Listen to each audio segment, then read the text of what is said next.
Und Christoph Wanner berichtet dazu aus Kiew. Volodymyr Zelensky spricht davon, dass seine Truppen im Osten der Ukraine, im Donbass, 2 Chinesen gefangen genommen haben. Diese Männer sollen auf Seiten der Russen gekämpft haben. Und diesen Vorfall kritisiert jetzt der ukrainische Präsident aufs Schärfste. Greift da auch Peking verbal an und fordert die chinesische Regierung dazu auf, das Ganze doch einmal zu erklären.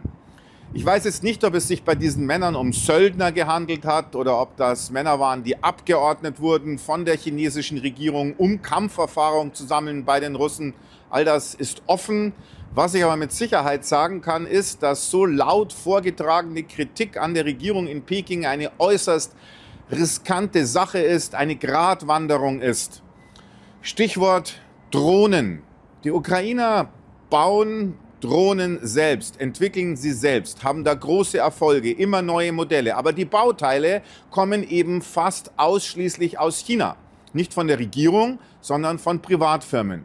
Wenn jetzt aber die Regierung in Peking der Meinung sein sollte, dass diese Lieferungen unterbunden werden müssen, dann wird das innerhalb von 0, nichts passieren. Da wird auch nicht lange gefackelt.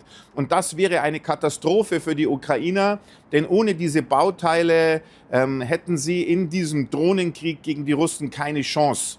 Die Russen beziehen ihre Bauteile für die Drohnen auch aus China, aber das ist natürlich ein ganz anderes Verhältnis.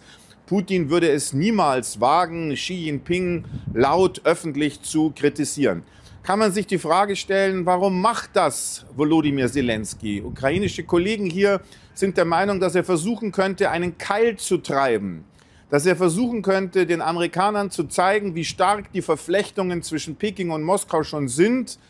Wenn jetzt sogar schon Chinesen an der Seite der Russen kämpfen und dass es sich also überhaupt nicht rentiert, zu versuchen, die Russen aus der chinesischen Umarmung herauszulösen und zu versuchen, mit den Chinesen und den Russen separat zu verhandeln. Denn dieser Block ist viel zu stark. Das könnte die Message von Volodymyr Zelensky sein, nach dem Motto, unterstütze lieber uns, mehr mit Waffen, Geld und Geheimdienstinformationen. Wir sind dein Partner Trump, auf den du zählen kannst und zählen musst.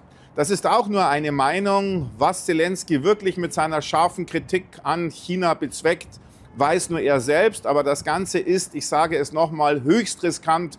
Ohne chinesische Bauteile werden die Ukrainer in diesem Drohnenkrieg gegen die Russen keine Chance haben.